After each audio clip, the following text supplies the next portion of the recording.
Assalamualaikum warahmatullahi wabarakatuh. Perkenalkan, nama saya Muhammad Noval dari kelompok 8 dengan NPM 24101025. Baik, saya akan membacakan materi tentang keterampilan membaca. Di dalam keterampilan membaca ada 5 isi tersebut. Ada pengertian, jenis-jenis, praktik, kesimpulan, dan saran. Keterampilan membaca adalah kemampuan untuk memahami isi bacaan baik secara kritis maupun evaluatif, serta memperoleh pesan yang disampaikan penulis. Membaca merupakan keterampilan berbahasa yang bersifat reseptif, yaitu menerima atau memahami pesan yang disampaikan. Keterampilan membaca merupakan proses yang kompleks yang melibatkan berbagai faktor, baik dalam diri pembaca maupun faktor luar. Membaca bukan hanya sekedar menghafalkan kata, tetapi juga melibatkan berpikir dan memahami isi bacaan. Di sini ada tulisannya. Lanjut, jenis-jenis membaca. Jenis membaca adalah ada dua. Pertama, membaca ekstensif. Kedua, membaca intensif. Membaca eksesif adalah kegiatan membaca yang dilakukan secara luas atau global untuk mendapatkan gambaran umum tentang isi teks. Baca ini biasanya tidak terlalu mendalam dan dilakukan untuk memahami secara keseluruhan. Contohnya, kegiatan membaca intensif, membaca koran dan majalah, dan membaca buku cerita atau novel.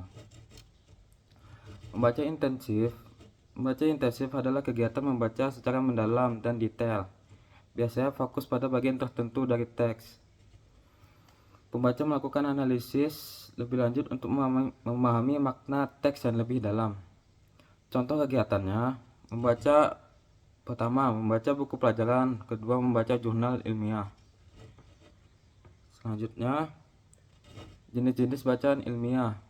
Pertama, makalah. Makalah adalah karya tulis ilmiah yang menyajikan sesuatu masalah yang pembahasannya berdasarkan data di lapangan yang bersifat empiris objektif.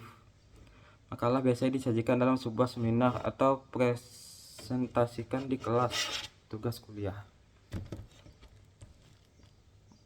Makalah adalah karya tulis yang memuat pemikiran tentang sesuatu masalah atau topik tertentu yang ditulis secara sistematis dan runtut dengan disertasi analisis yang logis dan objektif. Makalah ditulis untuk memenuhi tugas teksturnya yang diberikan oleh dosen atau ditulis atau atas inisiatif sendiri untuk disajikan dalam forum ilmiah. Kedua adalah kertas kerja. Work paper atau kertas kerja yang pada prinsipnya sama dengan makalah, namun dibuat dengan analisis lebih dalam dan tajam dan dipresentasikan pada seminar atau lokakarya yang biasanya dihadiri oleh ilmuwan. Kertas kerja itu menjadi acuan untuk tujuan tertentu dan bisa diterima atau dimentahkan oleh forum ilmiah. Selanjutnya, nomor 3, skripsi. Skripsi adalah karya tulis ilmiah mahasiswa untuk menyelesaikan jenjang studi S1 atau sarjana. Skripsi berisi tulisan sistematis yang mengemukakan pendapat penulis berdasarkan pendapat teori orang lain. Pendapat yang diajukan harus didukung oleh data dan fakta empiris objektif, baik berdasarkan penelitian langsung, observasi lapangan, atau percobaan di laboratorium. Juga diperlakukan sumbangan material berupa temuan baru dan segi tata, kerja-kerja, dalil-dalil, dan hukum tertentu tentang salah satu aspek atau lebih di bidang spesialisnya. Yang keempat, tesis. Tesis adalah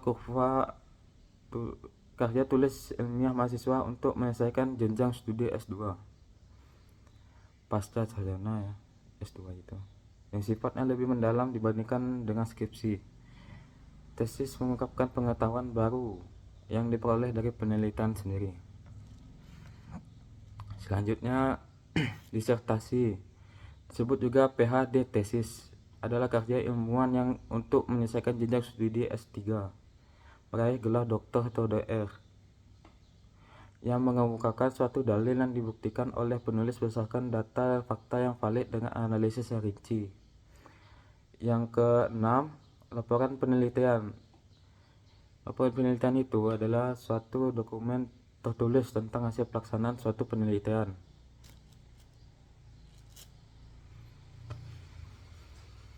Penelitian yang dibuat secara jenis disusun menurut metode penelitian yang dan sistematika tertentu dengan bahasa yang luas.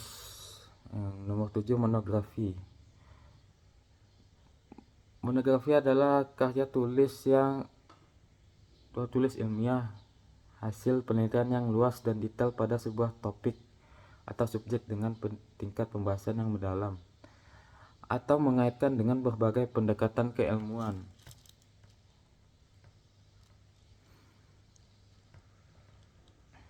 Dan selanjutnya adalah praktik membaca karangan ilmiah melalui jurnal baca. Membaca tulisan atau artikel ilmiah berbeda dengan membaca jenis tulisan lain karena jenis informasinya yang berbeda. Tulisan ilmiah biasanya berisi informasi yang merupakan hasil penelitian. Praktik membaca karangan ilmiah melalui jurnal baca ada 6.